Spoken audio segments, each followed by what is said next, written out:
Hello students, I am Professor Neeta Fulchand Gaikwad. Welcome back in our free education channel, English Master. Students, today we are going to learn Class 8 English Textbooks Unit number 3, poem number 3.1, The Plate of Gold, and this poem is written by the poet James Henry Leigh Hunt. Let's learn the full poem with full explanation in Hindi. Before starting the poem, I'm going to share you that this is a story told in the form of a poem. ये एक प्रकार की story है जो poem के form में आपको बताई गई है. And the clear message it conveys is that God loves those who truly love their fellow beings. यानी भगवान उनसे ही प्यार करता है जो उसके बनाए हुए लोगों से या फिर जो भी क्रिएचर उसने बनाया है उससे प्यार करता है, उन पर दया करता है. So the plate of gold, चलिए सोने की थाली. सो इससे क्या हम सीखेंगे, चलिए शुरुआत करते हैं. Do like, share, subscribe our channel. Keep supporting. Thanks a lot for 11 support children and students. Keep supporting. चलिए शुरुआत करते हैं. One day there fell in great Benares temple court a wondrous plate of gold. Students, this poem is written in the old English. Okay, so some words are the old English words और उसका मैं आपको meaning बताऊंगी. So उसको note down कीजिएगा. Okay. One day, एक दिन, there fell in great Benares temple court a wondrous plate of gold. One day, wondrous means what? Wonderful. One day, a wonderful plate of gold fell in the great temple court in Benares. एक दिन सोने की एक अद्भुत थाली बनारस के महान मंदिर दरबार में गिरी. टेम्पल कोर्ट यानी मंदिर का जो कोर्ट होता है, ठीक है, यानी हम उसको कहेंगे मंदिर का जो दरबार होता है, वो जगह.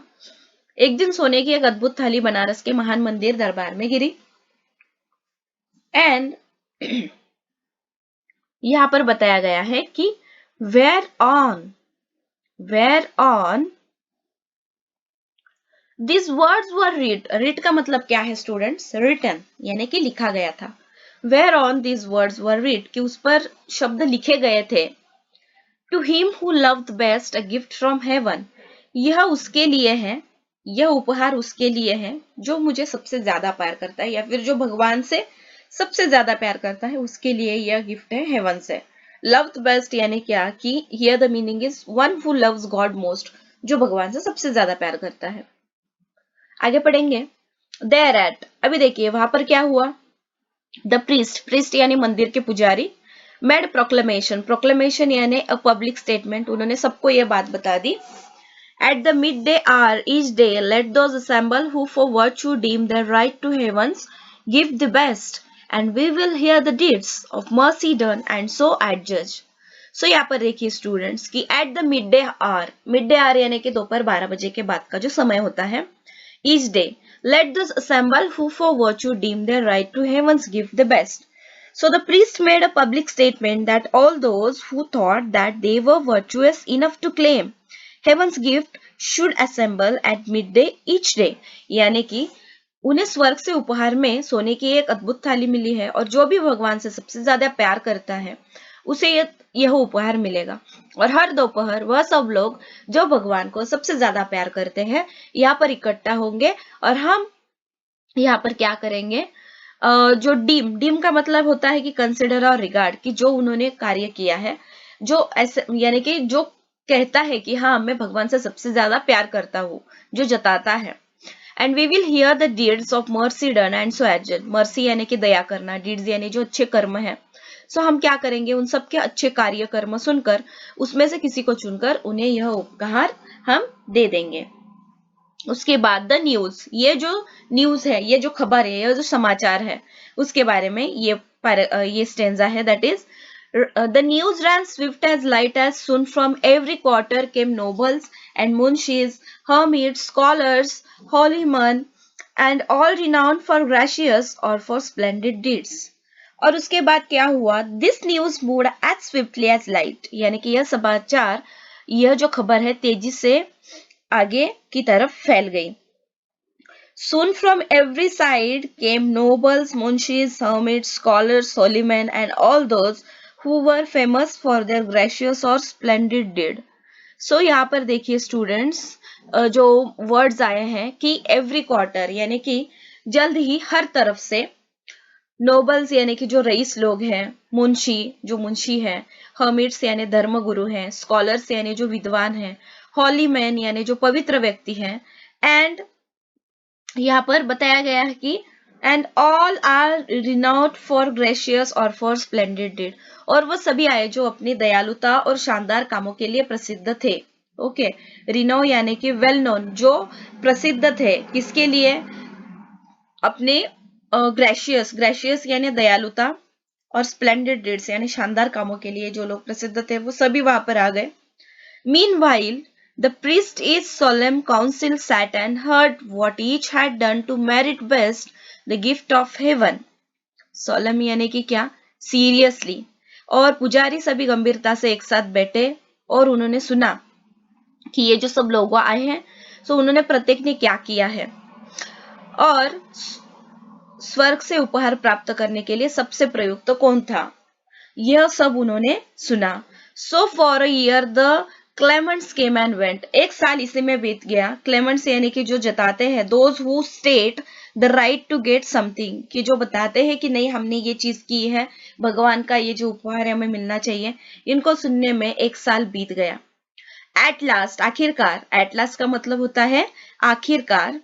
After a patient weighing of the worth of all, the priest bestowed the plate of gold, one who seemed the largest lover of the race, whose whole estate within the year had been parted among the poor. यानी कि the priest sat together in all seriousness and heard what each one had done and who was the one most suited to receive the gift from heaven. और यह सब करने के बाद एक साल इसी में बीत गया। All those who could lay claim to the plate came and went. Finally, after patiently judging the worth of all the claimants, the priest presented the plate to a person who seemed to love human beings the most, and the person had distributed all his wealth among the poor during the year. यानी कि यहाँ पर क्या हुआ था कि एक ऐसा उनको पर्सन, एक व्यक्ति ऐसी वहां को उनको मिली कि उसी व्यक्ति को उन्होंने थाली भेंट की जो मनुष्य को सबसे ज्यादा प्यार करता था, और ये इसलिए हुज होल इस्टेट, यानी उसने अपना जो सारा धन है विद इन द ईयर, एक साल के अंदर, had been parted among the poor, so उस व्यक्ति ने अपना सारा धन एक वर्ष के दौरान गरीबों में बांट दिया था। इसके लिए पुजारियों को लगा कि that person is the correct person, जिसको ये भगवान का उपहार मिलना चाहिए। This man all trembling with his Joy, trembling यानी कि हम बोलते हैं ना खुशी से कांपना, ट्रेमलिंग विथ जॉय यानी कि खुशी से कांपना, जॉय यानी खुशी, ट्रेमलिंग यानी कपकपाना, वह आदमी खुशी से कांप रहा था। Advance to take the golden plate when lo, लो यहाँ पे देखिए जहां पर एक्सक्लेमेशन मार्क आता है, those are the words which are showing the, हम बोलते हैं ना कि आश्चर्य होना या फिर बहुत ही अच्छा फील होना, ठीक है। सो एक्सक्लेमेशन मार्क्स वही शो करते हैं जो फीलिंग्स होती है। So advance to take the golden plate when lo, it means the person, the man trembling with joy came forward to take the plate, however, अभी देखिए कि प्लेट लेने के लिए वो बहुत ही खुशी के साथ आगे आया। At his fingers first touch it change to basest lead, basest lead यानी कि जो सोने की थाली थी वो एक हल्के लीड में बदल गई। बेसिस लीड यानी हल्के दर्जे का जो लीड होता है, ठीक है, तो उसमें वो बदल गया कि उस इंसान की उंगली के पहले स्पर्श पर प्लेट हल्के लीड में बदल गई। ऑल स्टूड अघास्ट, अघास्ट यानी कि सबको एकदम आश्चर्यचकित हो गए सब लोग, ठीक है। अघास का मतलब क्या होता है कि फीलिंग वेरी थ्रिलिंग, कि सब लोग अचंभित हो गए। बट व्हेन द, यहाँ पर देखिए कि ऑल स्टूड अघास्ट, अघास्ट का मतलब आपने लिख लिया कि अचंभित होना, okay, all stood aghast. But when the hapless Clement dropped it clanging on the floor, hapless means what, unfortune, यानी हम बोलते हैं ना हैप्लेस यानी अनफॉर्चून, दुर्भाग्यपूर्ण, लेकिन जब दुर्भाग्यपूर्ण उसके हाथों से वो प्लेट जमीन पर गिर गई, drop it clanging on the floor, जमीन पर गिर गई। Heaven's garden was again transform to shining gold, garden means what, reward, और स्वर्ग से मिला वह उपहार एक बार फिर चमकते हुए सोने में बदल गया। So for another 12 months sat he priest and judge. एक और साल के लिए पुजारी एक साथ आ गए और उपहार का दावा करने आए लोगों का उन्होंने न्याय किया। Thrice they awarded, thrice did heaven refuse the gift. 3 बार, थ्राइस यानी 3 बार, 3 बार इसे किसी को सम्मानित किया गया था और 3 बार सोने की प्लेट लीड में बदल गई। मीनवाइल और इसी के बीच में क्या हुआ? A host of poor Meanwhile, a host of poor men beggars in the street lay all about the temple gate. और उसी के बीच में क्या हुआ? यह दर्शाता है कि स्वर्ग ने व्यक्ति के दावों को स्वीकार नहीं किया था जिनको भी पुजारियों ने चुना था। इस बीच सड़क के किनारे गरीब और अपंग भिखारियों की भरमार मंदिर के गेट पास हो गई। In hope to move that love whereby each claimant hoped to win the gift and wealth for them it was, if gold be charity. और वो प्रत्येक दावेदार जो भगवान के प्रति अपने प्यार को दिखाने की उम्मीद करते थे, जिसके लिए वो वहां पर आते थे, जो उपहार जीतने की उम्मीद करता था, क्योंकि उनके लिए धन का मतलब शायद वही होगा। So here the poet is saying कि ये जो आफ्टर 1 ईयर, ओके, एक साल जो बीत गया, 3 टाइम्स ये जो प्लेट थी लीड में ही बदल गई। So that heaven had not accepted the claim of the person, ऐसा पुजारियों को लगा। और इसी के बीच में meanwhile plenty of poor and crippled beggars from the street lay about near the temple gate. इसी के बीच में मंदिर के गेट के सामने जो अपंग भिखारी और गरीब लोग थे उनकी बहुत बड़ी लाइन लग गई। They hope to inspire love in each claimant who hope to win the gift for this would mean money for them.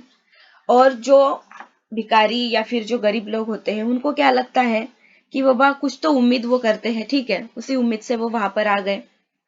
For every pilgrim to the temple gate praise God that love might thus approve itself before the test, and so coins rain freely in the outstretched hands, but none of those who gave so much as turned to look into the poor sad eyes of them that beg यानी कि जो भीख मांगने वाले भिखारी होते हैं। For every pilgrim to the temple gate praised God.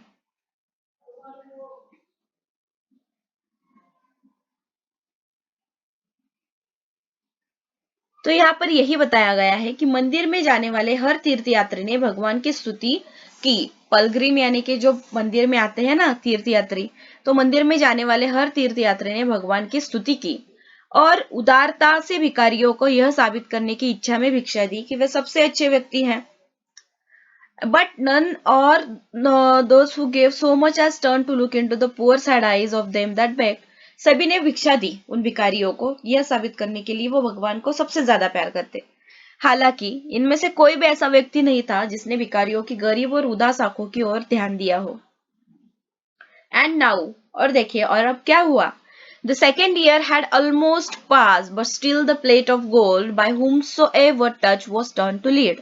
दूसरे वर्ष का समय लगभग बीत चुका था, लेकिन फिर भी जब भी कोई उसे छूता था, सोने की प्लेट लीड में बदल जाती थी। एंड अभी क्या हुआ? At length there came a simple peasant not aware of that strange contest for the gift of God. Peasant का मतलब क्या होता है बच्चों? की जो एक किसान था, ठीक है, फिर एक दिन एक लंबे समय के बाद एक साधारण किसान मन्नत मांगने के लिए मंदिर में आ गया एंड उसे भगवान की जो उपहार है या फिर भेंट है, इसके लिए ये जो अजीबोगरीब प्रतियोगिता थी उसके बारे में कुछ भी पता नहीं था। As he pass along the line, so at, यहाँ पर देखिए, at length there came a simple peasant, एक साधारण सा किसान वहां पर आ गया। Not aware of that strange contest, contest यानी जो प्रतियोगिता थी, अजीब प्रतियोगिता थी, उसके बारे में उसे पता नहीं था। For the gift of God to pay a वो विद इन द टेम्पल, जो भगवान के प्रति जो एक उपहार वहां पे आया था भगवान से, जो भगवान से सबसे ज्यादा प्यार करता है, इसके बारे में उसे तो कुछ पता नहीं था। As he passed along the line of shrivelled beggars, all his soul was moved within him to sweet pity and the tears welled up and trembled in his eyes. As he passed, यानी कि जैसे ही वो जो भिखारी थे, the line of shriveled beggar, shriveled यानी कि जो भिखारी होते हैं कि धूप में या फिर उनके पास कपड़े वगैरह नहीं होते, उनकी पूरी स्किन ऐसी श्रिवल्ड हो चुकी होती है, यानी कि झुर्रीदार जो भिखारी थे, झुर्रियां आ चुकी हुई होती है, उनका पूरा गेटअप एकदम ऐसा होता है कि उनको खाने पीने को भी नहीं मिलता। So all is soul, soul यानी आत्मा, was moved within him to sweet pity, pity यानी दया। तो उस कतार से गुजरने के बाद उसकी आत्मा उन पर दया करने लगी।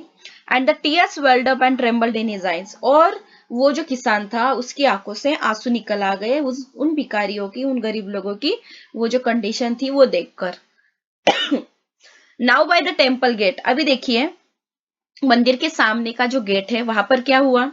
अब मंदिर के गेट के पास there lay a poor sore creature blind and shunned by all, यहाँ पर गरीब पीड़ादायक व्यक्ति अंधा भी यानी कि अंधे भिखारी भी थे जिसे सभी ने अस्वीकार किया था। But when the peasant came and saw the sightless face, लेकिन वहां पर जब वो पीजेंट था, ठीक है, वो जब वहां पर आ गया and he saw the sightless face and trembling maimed hands he could not pass but knelt and took both palms in his and softly said, तो उसने क्या किया कि वो वहां से जा ही नहीं सका, कि उसने वो जो भिखारी था उसका चेहरा देखा, शायद वो अंधा होगा, वो कांप रहा था, तो वो किसान वो पीजेंट वहां से जा ही नहीं सका, लेकिन उसने भिखारी के दोनों हाथों को अपने हाथों में ले लिया एंड उसने धीरे से उस भिखारी को कहा, ओ दो माय ब्रदर, कि O though my brother bear the troubles bravely, तो उसने उस भिखारी को कहा उसके हाथों में लेकर कि मेरे भाई भगवान की दया के लिए अपनी मुसीबतों को बहादुरी से सहन करने का प्रयास करो। गॉड इज गुड, भगवान बहुत ही अच्छा है। Then he arose and walk straight away across the court, और उसके बाद वो फिर उठ गया, अरोज यानी उठ गया और सीधे दरबार में चले गया।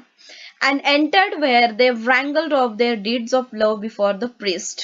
सो स्टूडेंट्स, यहाँ पर जो वर्ड आया है wrangled, wrangle का मतलब होता है कि आर्ग्यूड एंग्रीली, कि जो गुस्से से बहस चलती है ना, उसका ये मीनिंग है कि उसने उस स्थान में प्रवेश किया जहां पर लोग भगवान के लिए अपने प्रति जो प्यार है, अपने अच्छे कामों के बारे में पुजारियों से गुस्से में बहस कर रहे थे। While he listened sadly, then he had turned away, but something moved the priest who held the plate of gold to beckon to the peasant। Bacon का अर्थ होता है बच्चों कॉल यानी बुलाना। किसान वहां थोड़ी देर तक खड़ा रहा, वही व्हाइल थोड़ी देर के लिए। He listen sadly then he had turn away but something move the priest, वो किसान वहां थोड़ी देर तक खड़ा रहा, सब सुन रहा था, और ये सब बहस सुनकर वो बहुत दुखी हो गया और वो वापस जाने के लिए मुड़ गया। तभी पुजारी ने उसको बैकन यानी कि कॉल यानी उसको बुलाया, तब वह किसान वहां चला आया। सो ही केम, वो वहां पर चला आया एंड वो चला आया but not understanding and obeyed and stretch his hands and took the sacred vessel. तो पुजारी ने उसे बुलाया, पीजन चला आया, उसे कुछ समझ में नहीं आ रहा था, उसने अपना हाथ आगे बढ़ाकर वो जो पवित्र प्लेट था, गोल्ड प्लेट, उसको अपने हाथों में ले लिया। लो, लो यानी कि क्या, क्या आश्चर्य है। It shone with thrice its former lustre, lustre यानी कि जो हम बोलते हैं ना चमक, एंड अमेज्ड देम ऑल, वो सोने की प्लेट और ज्यादा 3 गुना चमक गई और वहां के सभी लोगों को बहुत ही आश्चर्य हुआ। Son, cried the priest, rejoice, the gift of God is thine, though loves best। तो यहाँ पर पुजारी जो है उसने किसान को खुशी के साथ कहा, rejoice यानी खुशी के साथ कहा, भगवान का ये उपहार उसके लिए था क्योंकि वह भगवान से सबसे ज्यादा प्यार करता था। And all made answers it is well, और सभी सहमत हो गए। And one by one departed, departed यानी चले जाना, उसके बाद सभी उस बात पर सहमत हो गए और एक एक करके वहां से चले गए। But the peasant knelt and prayed, knelt यानी घुटने पे बैठकर भगवान के सामने वो अपने घुटने के ऊपर बैठ गया, कि वो किसान ने नीचे झुककर भगवान से प्रार्थना की। Boeing his head, Boeing his head यानी कि सर को झुकाना, अबो द गोल्डन प्लेट, और उसने सोने की थाली के सामने अपने सिर को झुकाया। While over his soul like morning stream the love of God. So students, यहाँ पर ऐसा दिखला था कि and over his soul as if it was early morning stream the love of God, और ऐसे लगने लगा मानो भगवान का प्यार उस गोल्ड प्लेट से निकलकर रोशनी की तरह उस किसान पर नौछावर हो रहा था, उसे मिल रहा था। So students, in this poem, the poet tells us a story with a strong message behind it. The message is that God loves those who love their fellow beings, यानी कि जो गरीब लोग होते हैं और जो क्रिएचर होते हैं, ठीक है, यानी कि कोई भी एनिमल हो, कोई भी पर्सन हो, आपको क्या करना है, उनसे अच्छी तरह से पेश आना है, उनसे प्यार से बात करनी है, आपको किसी के साथ दुर्व्यवहार नहीं करना है, किसी का मन नहीं दुखाना है। इसी को कहते हैं भगवान को सबसे ज्यादा प्यार करना, या फिर भगवान को जो हमसे सबसे ज्यादा गिफ्ट चला जाता है अच्छा वाला, दैट इज द थिंग कि आप लोगों से या फिर जो प्राणी मात्रा है या फिर जो पशु पक्षी है उनसे प्यार करें। ना कि आप दान धर्म, कितना भी दान धर्म करो, लेकिन आप अगर रूडली बिहेव करते हो तो आपके उस बिहेवियर का कोई मतलब ही नहीं है, आपके उस दया का कोई मतलब नहीं है। So this is the very very beautiful poem students, in this text book आपके लिए आई है, that is been written by James Henry Leigh Hunt. So I hope कि आपको ये पोएम समझ में आई है। Later on I am going to upload the question answer lesson, separately question answer lesson ले लेंगे हम, क्योंकि ये 20 मिनट्स का अभी पोएम हो गया है। सो हम क्वेश्चन आंसर सेशन बाद में अलग से अपलोड कर देंगे। लाइक से सब्सक्राइब, कमेंट्स थ्रू मुझे जरूर बताइएगा कि आपको ये सेशन कैसा लगा। Keep supporting, take care of yourself, family, friends. Thank you so much and bye bye.